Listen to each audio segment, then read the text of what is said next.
ইতিহাসের কিছু গল্প থাকে যেগুলো আমরা জানি না, আর এমন কিছু গল্প থাকে যেগুলো আমাদের জানানো হয় না। 1979 সালে ভারতের এক দূরবর্তী দ্বীপে হাজার হাজার মানুষ এক নতুন জীবন শুরু করছিল। কিন্তু কয়েক মাসের মধ্যেই সবকিছু শেষ হয়ে যায়।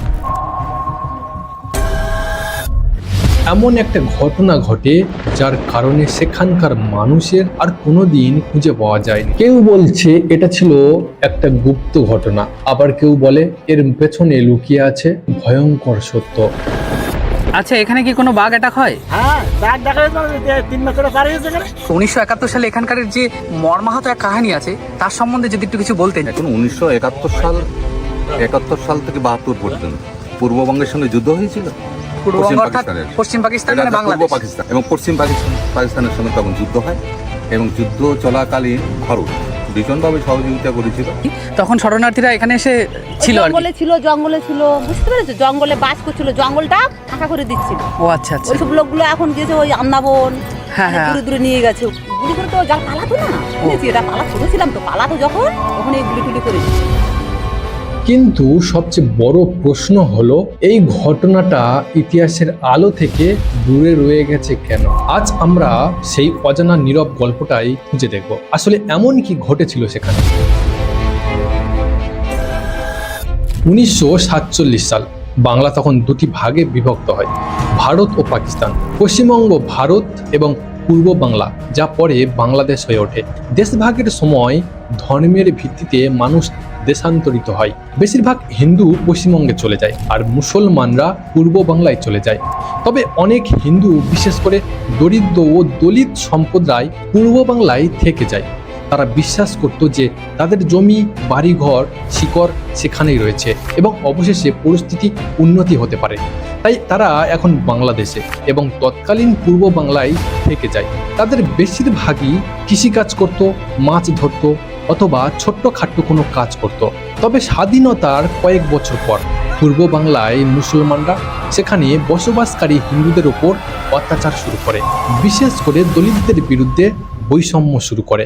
মুসলিম অধ্যুষিত সরকার ও সমাজে হিন্দুদের দ্বিতীয় শ্রেণীর নাগরিক হিসাবে বিবেচনা করে।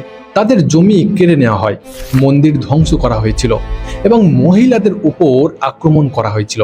1949 এবং 1950 সালে ঢাকা এবং খুলনার দাঙ্গা শুরু হয়, যেখানে হিন্দুদের লক্ষ্যবস্তু করা হয়েছিল। আর এর ভয়ে অনেক হিন্দু পরিবার তখন ভারতে পালিয়ে আসে। কিন্তু যারা দরিদ্র ছিল তাদের আর কোনো উপায় ছিল না। তবুও 1950 সালের মধ্যে লক্ষ লক্ষ হিন্দু পশ্চিমবঙ্গে চলে আসে। দাঙ্গার পরেও ভয় এবং নিরাপত্তাহীনতার পরিবেশ বজায় ছিল। গ্রামাঞ্চলে মুসলমানদের আত্মঘাতী হামলা এড়াতে হিন্দুদের প্রায়শই রাতে তাদের গ্রাম ছেড়ে নিরাপদ স্থানে ঘুমাতে যেতে হতো। যেসব এলাকায় হিন্দু জনসংখ্যা আগে 25 থেকে 30% ছিল, এখন তা কমে 15 থেকে 20% হয়েছে। স্থানীয় মুসলমানরা প্রায়শই দেশ ত্যাগের পর হিন্দুদের রেখে যাওয়া জমি এবং বাড়ি ঘর দখল করে নেয়। যারা নিরাপদ এলাকায় থেকে যায় তারা ব্যবসা, শিক্ষা, সরকারি চাকরির মাধ্যমে নিজেদের ভরণ পোষণের চেষ্টা করত। ঢাকা এবং চট্টগ্রামের মতো নগর কেন্দ্রগুলিতে কিছু মধ্যবিত্ত হিন্দু পরিবার শিক্ষা এবং ব্যবসার মাধ্যমে সমৃদ্ধ হয়েছিল। তবে গ্রামে বসবাসকারী ছোট্ট কৃষক এবং জেলেরা ক্রমাগত চাপের মধ্যে ছিল। অনেক জায়গায় মন্দির ধ্বংস বা দখল ধর্মীয় কার্যকলাপকে সীমিত করে। দুর্গাপূজা এবং কালী পূজার মতো প্রধান উৎসবগুলো শহরাঞ্চলে পালিত হতে থাকে। তবে গ্রামাঞ্চলে ভয়ের কারণে মানুষ ছোট্ট আকারে বা গোপনে উদযাপন করত। 1971 সাল বাংলাদেশের স্বাধীনতা যুদ্ধ শুরু হয়।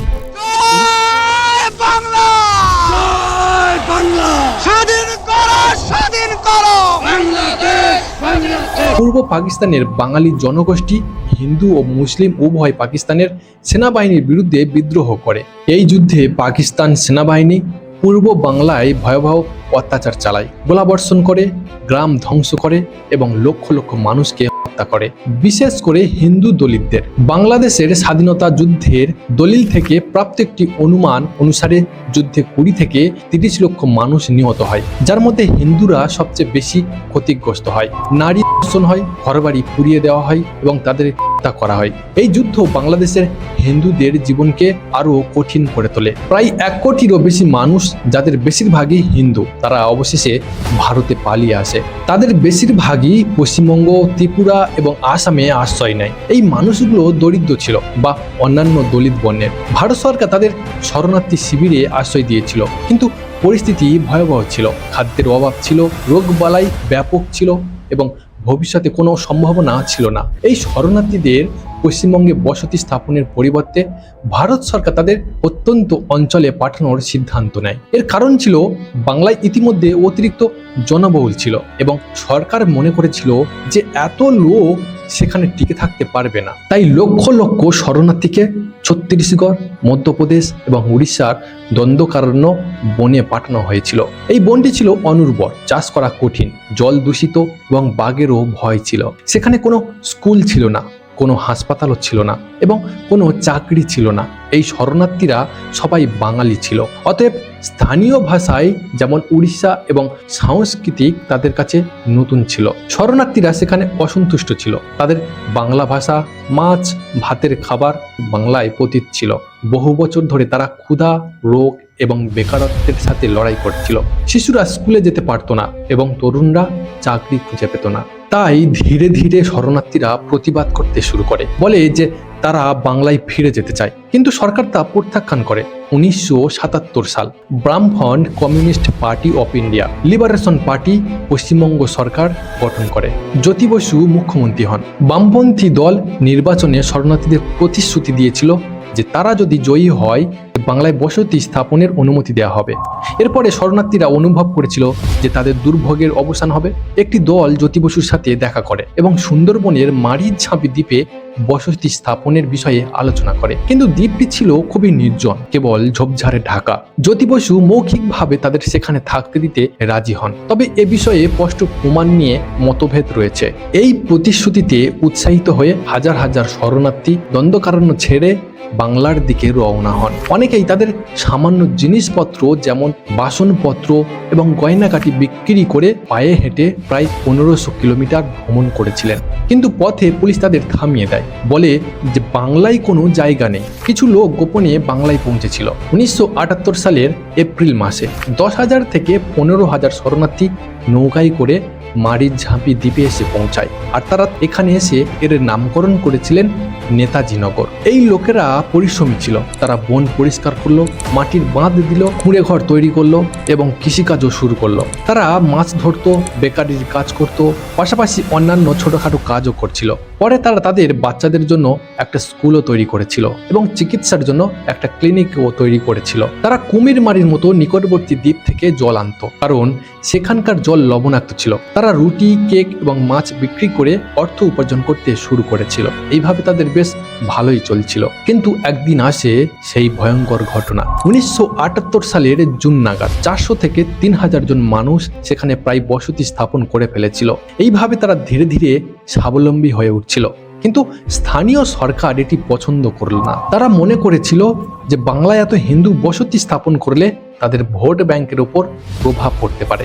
এইভাবে বাংলার সরকার ভয় পেয়েছিল যে হিন্দু শরণার্থী কংগ্রেসকে ভোট দেবে, যারা বাংলায় 25% বেশি ছিল। কিন্তু এই শরণার্থীদের সহজেই সরকার উৎখাত করার সম্ভাবনা নিয়ে ফেলেছিল। তাই বাংলা সরকার তাদের অবৈধ ঘোষণা করে দাবি করে যে তারা সুন্দরবনের ক্ষতি করছে, বাঘের ক্ষতি করছে, কিন্তু এটা ছিল একটা অজুহাত। শরণার্থীরা তেমন কোনো ক্ষতি করছিল না। 1978 সালের ডিসেম্বর সরকার দমন পীড়ন শুরু হলো। পুলিশ এবং সিবিআই কর্মীরা দ্বীপে এসে শরণার্থীদের সতর্ক করে দেয় যে দ্বীপ ছেড়ে চলে যাও, না হলে ভয়াবহ পরিণতির মুখোমুখি হতে হবে। এটা দেখে শরণার্থীরা দৃঢ়ভাবে দাঁড়িয়ে থাকে। তারা লাঠি ও পাথর নিয়ে পুলিশদের ওপর আক্রমণ করে, তাদের তাড়িয়ে দেয়। এর ফলে সরকার তার নিয়ন্ত্রণ আরো কঠোর করে। এরপর সরকার দ্বীপে অর্থনৈতিক অবরোধ আরোপ করে, তাদেরকে খাবার, ওষুধ এবং জল সরবরাহ করতে বাধা দেয়। শিশু এবং বৃদ্ধরা ক্ষুধা ও তৃষ্ণায় মারা যেতে শুরু করে। শরণার্থীরা সংগঠিত হয়ে কলকাতা হাইকোর্টে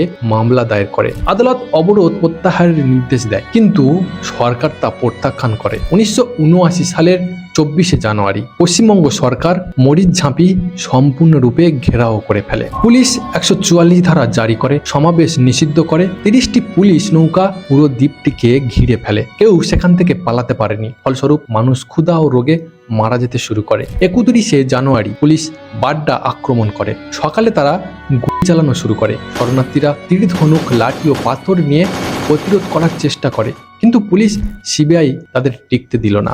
বিভিন্ন সূত্রে অভিযোগ করা হয় যে কুঁড়ে ঘর পুড়িয়ে দেওয়া হয়েছিল এবং নারী ও শিশুদের ওপর অনবরত অত্যাচার করা হয়েছিল। কিছু বর্ণনায় শোন ও নৃশংসতার কথাও উল্লেখ পাওয়া যায়। তবে এসব ঘটনার বিবরণ নিয়ে ঐতিহাসিকদের মধ্যে মতভেদ রয়েছে।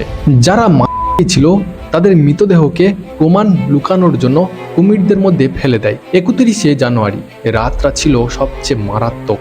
সেই রাতে শত শত হিন্দু আহত হয়েছিল। কেউ গুলিবিদ্ধ, কেউ ক্ষুধার্ত এবং কেউ ডুবে মারা যায়। পুলিশ জোর করে বাকি বেঁচে থাকাদের নৌকায় করে হাসানবাদ এবং অন্যান্য স্থানে পাঠিয়ে দেয়। এই অবরোধ অব্যাহত ছিল, যার ফলে রোগ এবং ক্ষুধা থেকে বেঁচে থাকা বাকিদেরও মৃত্যু হয়েছিল। 1979 সালের মে মাসের মধ্যে দ্বীপটি সম্পূর্ণরূপে খালি হয়ে যায়। বেঁচে থাকাদের বরাত এবং শিয়ালদাহের মতো বস্তিতে ঠেলে দেওয়া হয়েছিল। এই ঘটনার পর বাংলা সরকারি হিসাবে মরিচঝাঁপি মৃত্যুর সংখ্যা খুবই কম, প্রায় 1 থেকে 2 ডজন বলা হয়েছিল। তবে বিভিন্ন সরকারি সূত্র ও গবেষকরা দাবি করেন প্রকৃত সংখ্যা এর চেয়েও অনেক বেশি হতে পারে। এই ঘটনাটা নিয়ে দীর্ঘ বিতর্ক রয়েছে। কিছু সাংবাদিক যেমন সুখারঞ্জন সেনগুপ্তা বিষয়টি সামনে আনার চেষ্টা করেছিলেন। মামলাটি ক্যালকাটা হাইকোর্টে গিয়েছিল, তবে এর চূড়ান্ত ফলাফল নিয়ে অনেক প্রশ্ন রয়ে গেছে। সময়ের সঙ্গে সঙ্গে এই ঘটনাটি অনেকটাই জনস্মৃতি থেকে মুছে গেছে, যদিও এটি এখনো ইতিহাসের এক বিতর্কিত অধ্যায় হিসাবে বিবেচিত হয়। এই ভিডিওটি বিভিন্ন ঐতিহাসিক তথ্য ও সূত্রের ভিত্তিতে তৈরি করা হয়েছে। এখানে কোনো রাজনৈতিক উদ্দেশ্য নেই, শুধুমাত্র ইতিহাসটাকে তুলে ধরার চেষ্টা করা হয়েছে। দেখা হচ্ছে আপনাদের সাথে অন্য কোনো ঘটনা নিয়ে। ভালো থাকবেন, সুস্থ থাকবেন। নমস্কার।